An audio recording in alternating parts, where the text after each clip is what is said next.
Okay, everyone, here we go. I have a house guest tonight, so we're doing this on the floor. Buddy, you gotta lie down. Come on. Come on. I love you too, but you have to lie down. You have to lie down for the video. Wishbone. No, Wishbone. You can't lie on for the video. You can't lie on for the video. How am I gonna do this video on Orange Theory Fitness when this orange and brown dog is sitting on me?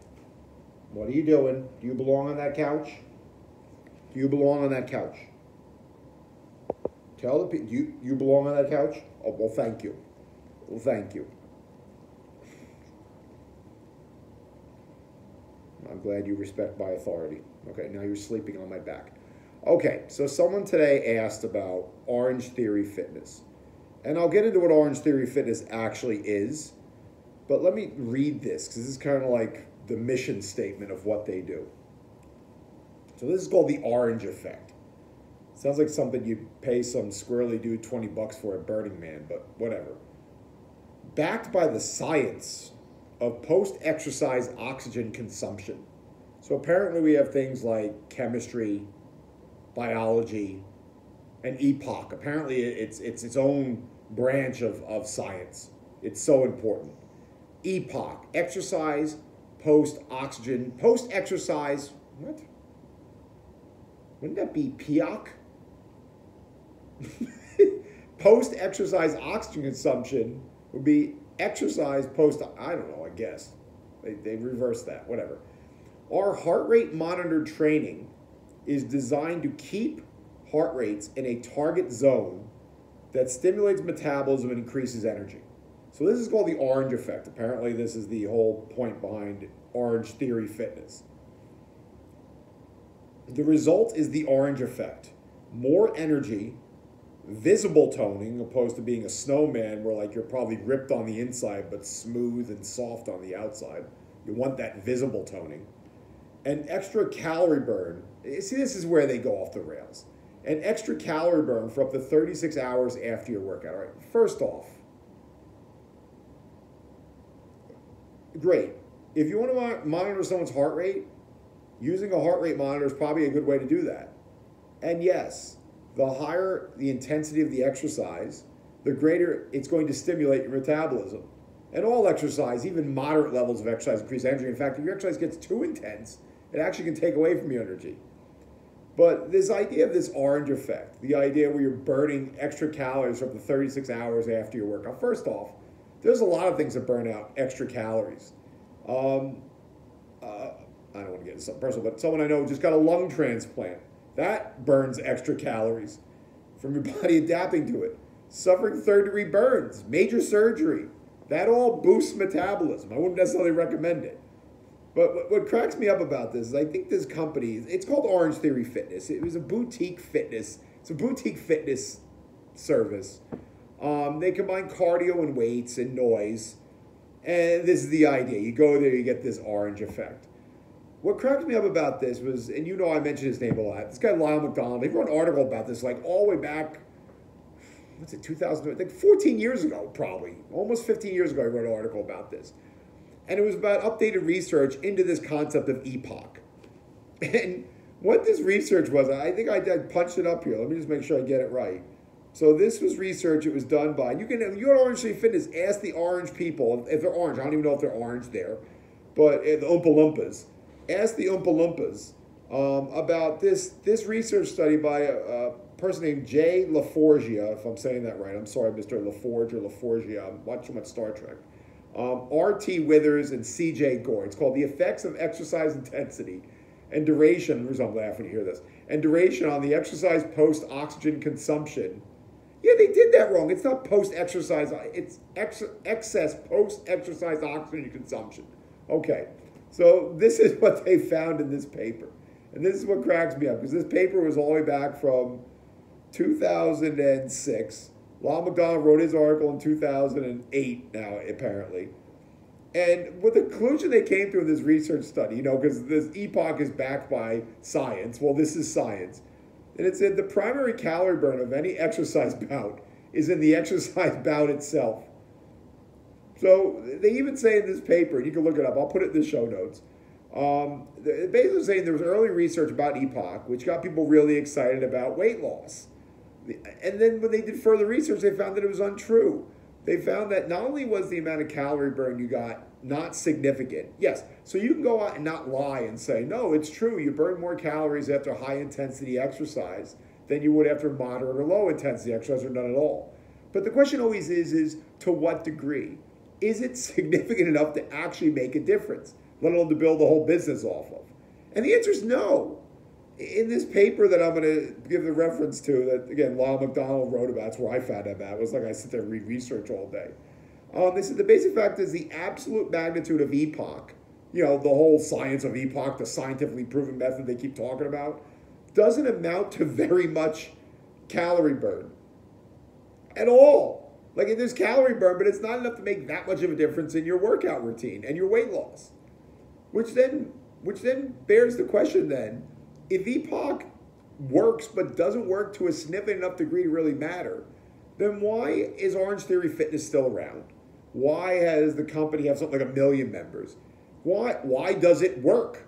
Well, I'll tell you, it doesn't work for everyone. You know why it works? For the exact reason it wouldn't work for Shank. So, I don't like crowds. I don't like chaos. I don't like loud noises. What are we yelling about?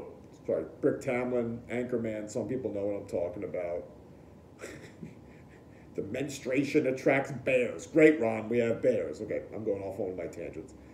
I don't, if you're into crowds, if you're into loud noise, if you're into 25-year-old, I don't know if they're all 25-year-old, but if you're into young, sexy, male and female, not being misogynistic here, if you're into young, sexy exercise instructors with rear ends that defy gravity, yelling and encouraging you and you're listening to loud music, if that's what you enjoy doing, if that's what keeps you showing up and consistently exercising, then yeah, it's going to work because it's going to tie into your individual motivators. The problem is everybody is different. So the idea that this orange effect is, my Wishbone, is so amazing that somehow it's going to cancel out all the other things you would hate about the gym. I don't know, maybe they've evolved. Maybe they have like a silent Orange Theory Fitness. Look, the reality is the amount of exercise you'd have to do in order to make EPOC actually work is a primary problem I've seen in my own observations of Orange Theory Fitness, and it's this. Most of the people that succeed in Orange Theory Fitness, they get some decent gains. They don't wind up turning into some like, Gal Gadot and Wonder Woman. The big issue I see with this is that people get really, really ripped and lean who go there. They overdo it. Like the research said that the volume of exercise you'd have to do to make EPOC, actually the intensity and the volume you'd have to do in order to make EPOC make that much of an effect on your ability to lose weight. For the average person, it's going to burn them out. There's going to be a higher likelihood of injury because it's going to be a greater level of fatigue. So the technique's going to break down. Here's the deal. No one ever tells an exercise. Shank always tells you the truth. At least what he thinks is the truth. Exercise psychos are going to be exercise psychos. Right? People who respond well to exercise, I'm talking about people who don't even have to squat to build big legs. They could run up a hill and their thighs get so big they had to use Vaseline to keep them getting chafed. All right? High responders to exercise are high responders to exercise. Psychotic, neurotic exercise people or psychotic, neurotic exercise people. They are going to do what they're going to do. And if that means doing Orange Theory Fitness, and I've seen this. This isn't slander or a libel. I don't know the difference. I've literally seen these people do Orange Theory Fitness classes twice a day, 6 days a week. I've seen that before because that's what those people do. And for the average person, as Wishbone snores on my neck on the couch he's not supposed to be on, do you hear that? You're not snoring anymore, are you? Okay. It's not going to work for most people the way they think it's going to work. What's going to happen is you're going to show up consistently. You're going to build a little muscle. You're going to lose a little weight. But the key word is you're going to, oh boy, there he goes. You're going to show up consistently. The idea of equity in exercise is insane. You were not an in-ground pool in your backyard as a child. You were not one in-ground pool in your backyard as a child away from being Michael Phelps. People do not respond to exercise the same. They're not built the same. They can't tolerate exercise the same. They can't perform exercise the same. Like I said, equity in exercise is nonsense. Everybody has the ability to improve, but the key is for you to find modes of exercise that work for you. When you're trying to fudge that fact, you have to start coming up with over-exaggerated effects of things like EPOC. That's really your only option, right? Because if you don't like that style of exercise, you're never going to do it enough of a degree to see any amount of a benefit. And even then, you're still going to be limited by what your genetics are going to allow you to do. However, if you like it, if you've got the disposable income, if you want someone to cheerlead you through, jack up your heart rate, then all means do it. I said this before, I'm not trying to start a religion here. Our country has a weight problem. Our country has a fitness problem. And the idea that I would come on here and start bad-mouthing another fitness mode that people actually like because it gives them a good result because it works for them, that would be insane. But even more insane is the idea of this orange effect, this exercise post-oxygen consumption effect. It just isn't that significant. So that's my take on Orange Theory Fitness. I'm very sorry I can't be black and white like about this stuff. I know that's what people want. They want to hear that, you know, pit bulls are evil. And then here's Wishbone over here, this hot little mess. Hi, Wishbone, right? They want, you know, they want everything to be so simple. And the reality is very few things in this world are black and white. And most things are matters of degree and how these things fit you to one degree or another.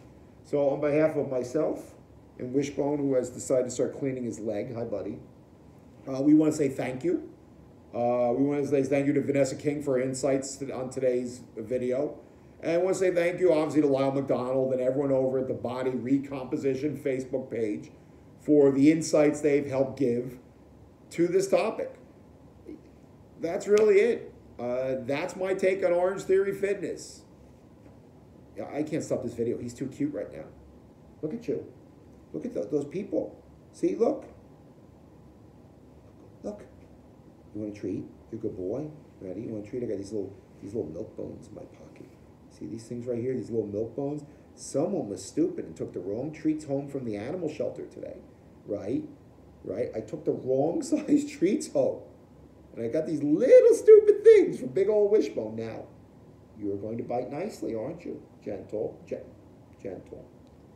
Thank you. Good boy, Wishbone. Okay. So on behalf of myself and Wishbone and everyone else, thank you very much, and we will see you later.